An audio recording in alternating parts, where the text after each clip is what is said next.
So now that we have our chicken roasted and resting, while we make our gravy, it's time to make the gravy. All this fat in the bottom of the pan we want to keep, and we want to use because it's flavorful. The chicken, the butter, all the vegetables, the garlic, the herbs, everything that's in there is going to help flavor that butter. We want to capture all that flavor. We also want to capture the flavor of everything that's stuck to the pan. All that tastes good. It's highly concentrated flavor. It's what we call in the industry fond. So I'm going to turn the burner on. What I want to do is there's a little bit of liquid left in here. What I'm going to do now is I want to go through and I want to cook out some of that liquid that's left in the pan with that fat. Be careful because it's likely to splatter. And you want to be very careful as you're moving that around. While we're waiting for that to cook out a little bit, I did want to talk about a couple other things. One of the things that we find most useful in the kitchen is a digital scale. What you'll see in any of the recipes that we give you is in this course or in other courses, it's recipes by weight. Recipe by weight means it's easier and more accurate to scale and to measure. So what I've done for this step is I have measured out 2 ounces of all-purpose flour. I know that to thicken the amount of liquid that we have, which is going to be chicken stock or chicken broth in this case, I know I need 2 ounces of flour to thicken that much liquid. So it's 1 ounce per cup. So I've weighed out my 2 ounces of flour. The other thing that I have over here is I have Swanson's cooking chicken stock. Now the stock isn't necessarily the important thing. You can make your own stock, which is also nice and flavorful. And you can control the salt quantity. This is a nice product to use, not because it's Swanson or I like this over another brand. Any brand is fine. What's most important is you want to make sure it is unsalted. What we are going to do now is we're going to put this into a pot. We're going to reduce it down. If it's salted at all, by the time that reduces down, your finished gravy is going to be salty. We don't want to do that. So this is unsalted chicken stock. I have measured out 2 cups in my 2-cup measure, so I'm going to still need 1 more half cup. I need 2.5 cups total. You can see that my chicken fat, my butter is spattering a little bit. It's cooking out any of the excess moisture that's in the pan. That's good. That's what we're looking to have happen. Next, what we're going to do is we're going to add our flour to that fat while it's cooking. We want the heat to be about medium. We're going to pour all of our flour into that fat carefully. And what we're going to do is we're going to stir this into the fat. What this is called professionally is a roux. R-O-U-X. A roux means that it's equal parts fat and flour. The fat and flour mixture is going to help thicken the gravy. What we want to do is we want to evenly coat those grains of flour in the fat, and we're going to toast it a little bit. What happens if we don't cook it, or if they're not evenly coated, our gravy is going to be lumpy. In this case, because we're making a pan gravy, it's likely there's going to be lumps anyway, and that's okay. So I'm going to cook this for about a minute. You'll see that I'm going to kind of scrape up some of this fond, or the stuff that's stuck to the bottom of it, our extra flavor, our gold. We're going to continue to cook this flour for about a minute and a half. The color of our flour, the color of our product in this pan now is going to determine the color of our sauce.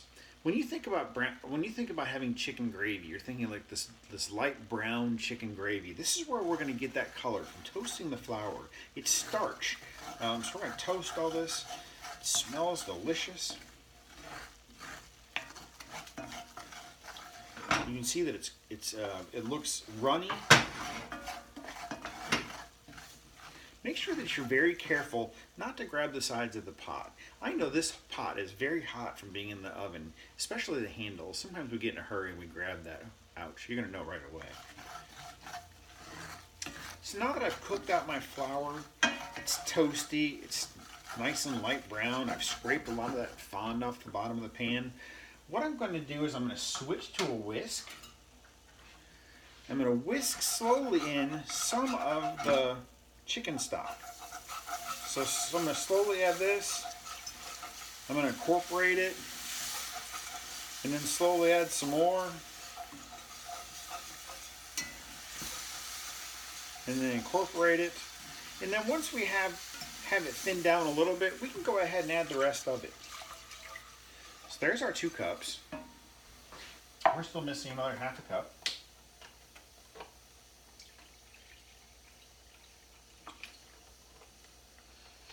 I'm going to measure another half a cup. I'm going to fold that into my pan sauce, my pan gravy. I'm going to whisk all this to make sure there's minimal amount of lumps as possible. Don't forget, there's probably pieces of onion, a little pieces of garlic in there. Maybe some of the other vegetables too. That's okay. What we're going to do now is we're going to bring this to a simmer. We want to bring it to a full simmer. We're going to let it cook for about 5 minutes. Because what's during this time, it needs to come up to full simmer. It's going to start to, it's right below boil. We don't want a heavy boil. Heavy boil means those starches are possible to stick to the bottom of the pan. It's going to burn. Now you've wasted all this time and money. Now your pan gravy is burnt and crispy. We don't want to go there. We do want it to come up to full simmer though, because we want the starch granules to absorb as much of that liquid as possible. We also want to cook out some of that raw flavor.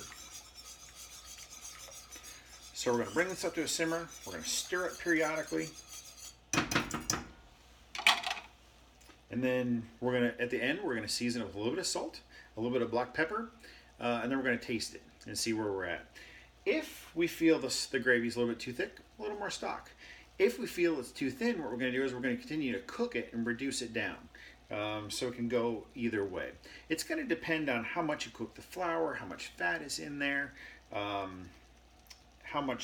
quickly it comes up to temperature. So there's variations. So if you have a little bit of extra stock, I usually do lying around, that's a good thing. So we're just going to bring this up to a simmer. I'm going to check back in a couple minutes. I'll see you in a minute. Okay, now that our gravy has been simmering for about 3 or 4 minutes, I've looked at it. I've decided for me, it might be a little bit thick. So what I'm going to do is I want to check it. Now for some people that's okay. Some people really want a thick gravy. That's why I start with this. It's easier to thin it down than it is to try and fix it again. Because if you want to fix it again, what you have to do is you have to find a different way to add flour to it. You can't just take a handful of flour and throw it in there. It's going to be a big chunks of flour. So it's easier to start with it a little bit thicker. So that's definitely a little bit too thick for me. I'm still going to taste it. Well, that tastes pretty good. So I'm going to add another half a cup of stock. I'm going to return this to a simmer. While I tasted it, I realized I think that it needs a little more salt. So I'm going to add some more salt to it. This is fresh salt that I have not contaminated with chicken. I put a little bit of salt in a container for chicken because I knew I would have to go back and maybe reuse that salt. The salt that has chicken in there has to go away. So I don't want to cross-contaminate anything. So a little bit of salt in there, some black pepper,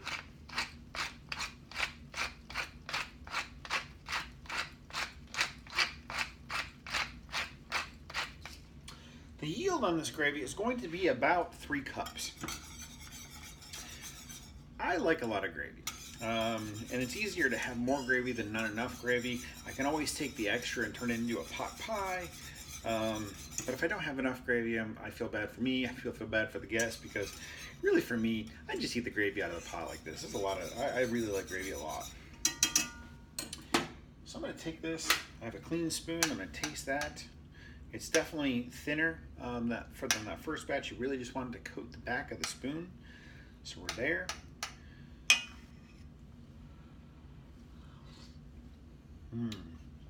That tastes good. I think a little bit more salt. I would say that my students that I work with on a daily basis say that I'm heavy-handed on the salt,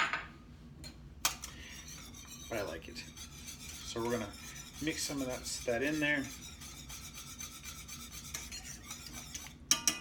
Now we're ready to serve. You can do one of 2 things at this point. You can transfer your gravy into an appropriate container that you would like to serve out of, or you can take this if you want a little more refined sauce and then strain it. For me, because I'm just having it at the house, I'm probably going to serve this to my wife for dinner. I don't care that so much that it's strained. At the restaurant, at the hotel where I would work at the club where I worked at, I would generally strain this so it looks a little bit more refined. For today, I'm going to leave the chunks in there. I think that tastes good. Now it's your turn. Go ahead and go ahead and cook the liquid out of your fat that's in the pan. Add your flour, cook that for at least a minute and a half until it's light brown. Slowly incorporate your stock into that first. Add the rest of the stock, bring to a simmer, and then you want to let that cook for 3-4 minutes, and then check the consistency. If you need to adjust it, add more stock, and then season it. Make sure it tastes good. I can't wait to hear about your gravy. Send a picture, send a little short video clip, let us know how it went. I definitely want to see a picture though. So I'll check back in with you in a couple minutes. Good luck on the gravy.